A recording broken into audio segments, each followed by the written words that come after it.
Well, kumusta kayo mga idol? Ang ating mapapanood sa bidyong ito ay ang laban ni Donaire versus Mitalani. Pero kung bago ka pa lang sa aming munting channel, huwag mo naman kalimutan mag-subscribe at pakihit na rin sa notification bell sa all para lagi tayong updated sa bagong natin i-upload tulad nito. Maraming salamat po. Pero bago natin umpisa ng bakbakan ito, ay mag-intro muna tayo mga idol.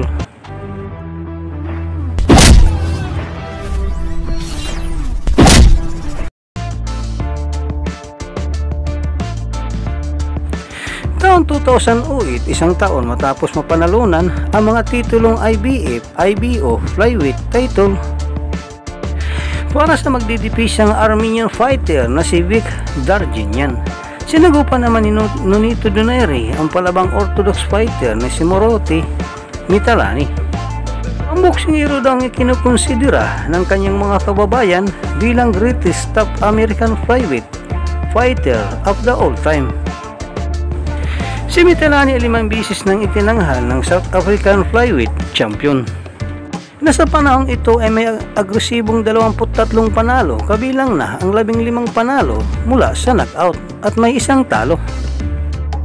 Sa kabilang banda, hawak naman ng tinagurian na Filipino Plus ang 19 na panalo, tampok ang 12 panalo mula sa knockout at may isang talo. Ayon kay Mitalani, ito ang laban na magpapakilala sa kanya ng tuluyan sa mundo ng professional boxing. At ang laban sa lehitimong kampiyon, nitulad ni Nonito Donaire na pinakamalaking pagkakataon ng hindi niya palalampasin.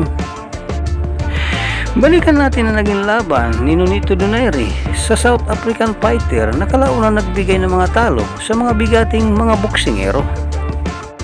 Tulad nila John Real Casinero at Solani Titi, at alamin kung paano nga ba na pinaiyak ni Nonito Donaire sa laban ng isang pinakamahusay boksingero ng flyweight division ng South Africa. Ang laban ay naganap sa Mandaline Hotel Casino sa Mandaline Center sa Las Vegas, Nevada. Para sa IBF at IBO World Flyweight title na hawak na magdidipinsang Pinoy, walang iba kundi si Nonito Donaire. Remember guys, I'm fair but I'm firm. Touch them both. IBF Flyweight Championship on the line. That's the man with the belt. That's the guy who wants it. Nonito had hoped to be much more active after he won the title from Vic Darginian. He hasn't fought in quite a while. Now he said his blood was boiling for this fight. Let's see if it's red hot. Ooh, that's bad news for Mitalani. Unang round pa lang ay napakitang gilas na ang Pinoy fighter.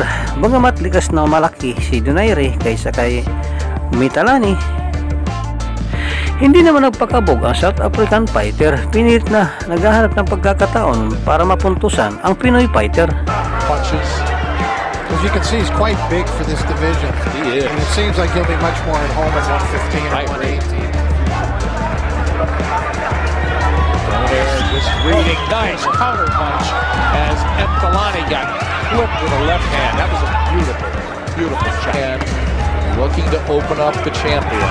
Well, you know, I'd like Vic Darginian, who had no respect really for Nonito Donaire, and still doesn't actually. Well, I don't think he knew what hit him, Rich. I don't think he has respect He for still anybody. doesn't know. Yeah, He doesn't give no respect to nobody though. Yeah, they call him a complete fighter as well. Making the play here, getting off first. He hadn't been there to be hit, and a little step back. Very clever counter punching from Donaire in a cautious first round. Very good skilled fight. Nonito Donaire back in action. but this game might have been. Sa pinakitang suntukan ng dalawang boksingero sa unang round, tila hindi uubra ang South African fighter kung patuloy lang itong lalaban na may distansya. Kaya naman pagsisimula ng round 2, mas agresibo ang pinapasok ni Mitalani ang depensa ni Nonito Donaire. Napatuloy naman nagpapakawala ng counter-attack oras na bumibitaw ng opensa ang South African fighter. Donaire punches with him. Gets around that ring real nice too, real athletic. Oh, he's so fluid. Exactly. You can tell emotional moment for him. And he's honored by the Philippines as athlete of the year. Big stuff. And that, the South African got hit on the way in and on the way out. Yeah. He's walking in without punching, guys. Donaire is doing very well in looking for those body shots. There it is again, as you speak. Good jab right there. He changed all of that, getting the stoppage tonight to lift all 3 titles. And right here, Donaire is trying to maintain his title. 3 of the 4, I should say, right. There's a lot going on at 112 and 115, guys, right now. We've always thought so, haven't we, Rich? That's where the action is. About the landing, go a little more slight, just be a little more quick with his shots. Good point. He gets wrapped kidneys. Now Donaire trying to open him up with right hands.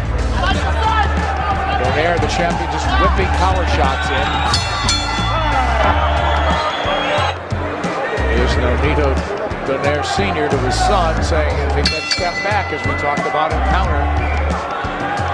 Nonito Donaire is living proof that not every Philippine fighter is trained by Freddie Roach. Sa round 3, tila ba unti-unti nang nakukuha ni Mitalani ang tamang distansya nito sa laban. Nakailan ulit na ito nakapagpatama ng mga solidong pinsa sa ating pambato dahil sa nakakadikit na ito ang South African fighter. Sa round 4, tuluyan na nakuha ni Mitalani ang tamang distansya nito sa laban. Dito nalalabas ang pagiging kumplitong boksingero ni Nonito Donaire mula sa pagiging orthodox, lilipat ito sa karatido para lamang mapigilan ang solidong atake ng South African fighter. You know what? Let your hands go a little more speed. Maybe he's starting to relax a little in there. Because see that combination. It was a big stage. He's getting to Donaire a bit in this round. He is. Donaire not as busy. Now he's trying to line him up with that overhand right hand and get on the jab once again and try to start boxing. Donaire actually southpaw. Trying to confuse the African guy. He's just pawing with the jab and trying to set up that left hand this time. Now right there, I would try to take advantage of this. The reason why, because Donaire is not a southpaw. So his power is the right hand. Yeah. Could Donaire, in addition, think that, geez, things aren't going that good in this round? Maybe I'll change up here a little bit? Trying to confuse him. Yeah, he's trying to utilize confusion. But you don't think he feels frustrated if things aren't working for him? All right, closing now. A 4th round and a pretty good one for the South African. Sa round 5, tuloy-tuloy lang si Mitalani sa kanyang atake sa Pinoy fighter. Patuloy din ang kanyang counter-attack si Nonito Donaire. Bagamat sa mga oras na ito ay wala pang mga boksingerong kumukontrol sa kanilang bakbakan, mas angat naman ang mga solidong patama ni Donaire kumpara sa South African fighter na si Mitalani. He's the number 1 contender who actually claimed his spot. Yes. Mitalani's been a little bit busier there. Donaire sinks a right hand to the body. Let his hands go, but he's been very economical, the champion, not wasting anything. And his punch output, as Rich alluded to, on the low side. Nonito's kind of abandoned his jab. He's got to get back to work with that. Yeah, I was thinking he'd start the boxing. Not a great round for the champion here. Closing the 5th. Nevada, the very experienced Adelaide Bird, Robert Boyle. Sa pagpapatuloy ng laban sa round 6, tuluyan ng binago ni Donaire ang nakasanayan itong tindig sa laban. At dahil sa mga epektibong ito nagpapalusot sa atake ni Mitalani, makailan ulit nakapagpatama ng masulidong suntok sa mukha ng South African fighter. Dito na mapapansin ni Donaire ang pagtagas ng dugo sa kaliwang mata ni Mitalani. Kaya nang matigil ang laban para ipasuri ng referee sa ring physician ang pinsalang natamo ng South African fighter, dulot ng solidong sunod-sunod na patama ni Donaire. Kumbinsidong delikado na ito at dapat lang itigil na ang bakbakan. Dito na emosyonal mapapaluha ang South African fighter na si Moruti Mitalani. Dahil sa hindi inaasahang pangyayari na itigil ang kanilang bakbakan. And maybe this guy is a guy who can fight for 20 rounds. Mitalani, I have a feeling he is. There's some emotion in the corner of Mitalani. This was his big opportunity.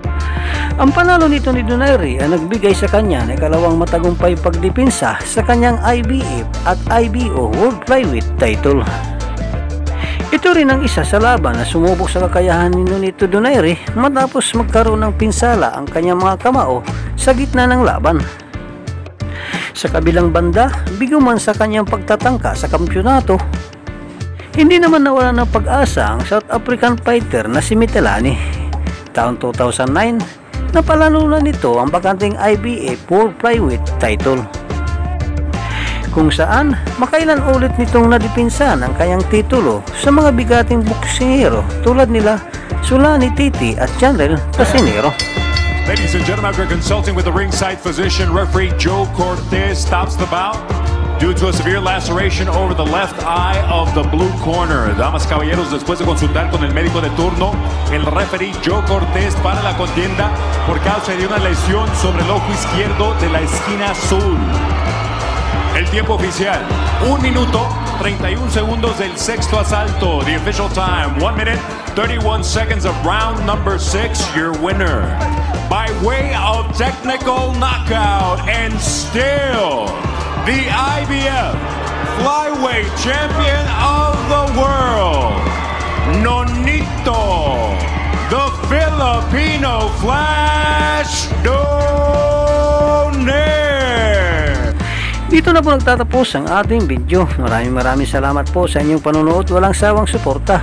Ikaw, idol, anong masasabi mo sa magandang performance pinakita ng ating bida sa bidyong ito? Para sa inyong opinion, i-comment mo niyan sa ating comment section sa ibaba. At kung nagustuhan mo naman ang bidyong ito, paiwan naman ako ng like at pasubscribe na rin sa ating munting channel. Maraming salamat po sa inyong panonood. Sama kayo na rin lang, mag-ingat. God bless. Bye bye.